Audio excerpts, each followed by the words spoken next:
Hi hello வணக்கம் எல்லாருக்கும். இசையமைப்பாளர்கள் போடுவாங்க மெட்டு, நம்ம சேனல் தான் தகவல் தட்டு. என்னப்பா இப்படி டைமிங்கில் பேசுகிறேன்னு நினைக்கிறீங்களா? வேற என்னங்க பண்ணுறது?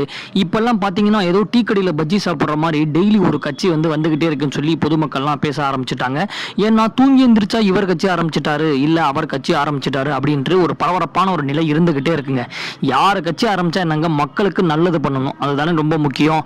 ஸோ அந்த வரிசையில் பார்த்தீங்கன்னா இப்போ ஒரு உச்சபட்ச நடிகர், அவர் தான் தியேட்டர் ஸ்டார்னு சொல்ற நம்ம இளைய தளபதி விஜய் அவர்கள் தமிழக வெற்றி கழகம் அப்படின்னு சொல்லி கட்சி ஆரம்பிச்சாரு. அந்த விஷயம் உங்க எல்லாருக்குமே தெரியும்.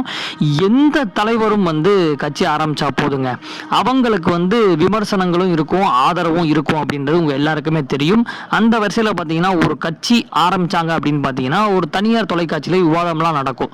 ஸோ அந்த விவாதம் நடக்கும்போது என்ன ஒரு விஷயம் அப்படி சொல்லி பார்த்தீங்கன்னா, அந்த கட்சி சார்ந்தவங்க விவாதத்தில் பங்கேற்கலாம் அப்படின்லாம் சொல்லி ஒரு சில லிஸ்ட்டை வெளியிடுவாங்க. அந்த வகையில் பார்த்தீங்கன்னா நம்மளுடைய தமிழக வெற்றி கழகம் சார்பில் வீர விக்னேஸ்வரன் ஒரு தனியார் தொலைக்காட்சியில் விவாதத்தில் இருந்திருக்காரு. அப்போ என்ன நடந்துச்சு அப்படின்னு சொல்லி பார்த்தீங்கன்னா, விக்ரம் நடித்த படம் சாமி, நம்ம அரசியல் விமர்சகர் யார் அப்படின்னு சொல்லி பார்த்தீங்கன்னா நம்மளுடைய ரவீந்திரன் துரைசாமி. அவர் என்ன சொல்லியிருக்காரு அப்படின்னு சொல்லி பார்த்தீங்கன்னா, எப்போ விஜயெல்லாம் ஒத்த ஓட்டுப்பா அப்படின்னு சொல்லி டக்குன்னு ஒரு வார்த்தையை சொல்லிட்டாரு.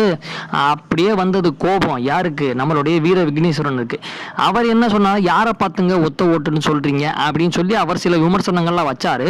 அதுக்கு நம்மளுடைய அரசியல் விமர்சகர் ரவீந்திரன் துரைசாமி என்ன சொல்லியிருக்காரு அப்படின்னு சொல்லி பார்த்தீங்கன்னா, ஏங்க இப்பதாங்க நடிகர் விஜய் கட்சி ஆரம்பிச்சிருக்காரு, அவருடைய கொள்கைகள் என்ன அப்படின்றத போக போக தான் தெரியும், அது வரைக்கும் ஒரு ஒத்த ஓட்டு தான், அவர் நினைக்கிற அளவுக்கெல்லாம் ஜெயிக்க முடியாதுங்க 2026 அப்படின்னு சொல்லியிருக்காரு. அதுக்கு பதிலடி கொடுக்கும் விதமா நம்மளுடைய வீர விக்னேஸ்வரன், அதாவது தமிழக வெற்றி கழகம், நீங்க விவாதத்தில் பங்கேற்கலாம் சொன்னா பார்த்தீங்களா, அவர் என்ன சொல்லியிருக்காரு அப்படின்னா, எங்க எல்லாருமே ஒத்த ஓட்டு தாங்கன்றாரு. என்னப்பா டக்குன்னு இப்படி சொல்லிவிட்ட அப்படின்னு நினைச்சீங்கன்னா, அவர் என்ன சொல்றாருன்னா, எல்லாருக்கும் ஒத்த ஓட்டு தாங்க, அரசியல்ன்றது டெய்லி புதுசா நடந்துகிட்டே தான் இருக்கும். ஸோ 2024 தேர்தல் புதுசா தான் இருக்கும். நாங்க ஆளுங்கட்சி எதிர்கட்சி மாதிரி 1000 ரூபாய்லாம் கொடுத்து ஓட்டு வாங்கலைங்க. ஸோ அதனால நம்ம தலைவருக்குன்னு ஒரு சில ப்ரொசீஜர் இருக்கு, அவர் கண்டிப்பா 2026 வெற்றி பெறுவார் அப்படின்னு சொல்லியிருக்காரு.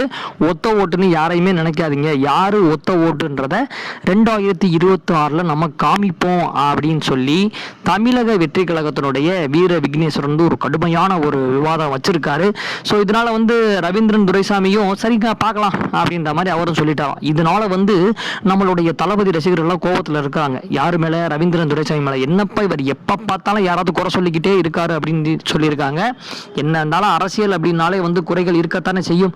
ஸோ இந்த மாதிரி தகவல்களை நீங்க தெரிஞ்சிருக்குன்னா நீங்க சப்ஸ்கிரைப் பண்ணி பெல் பட்டனை தட்டுங்க. எதுக்கு, நம்ம தகவல் தட்டு சேனலுக்கு. நன்றி, வணக்கம்.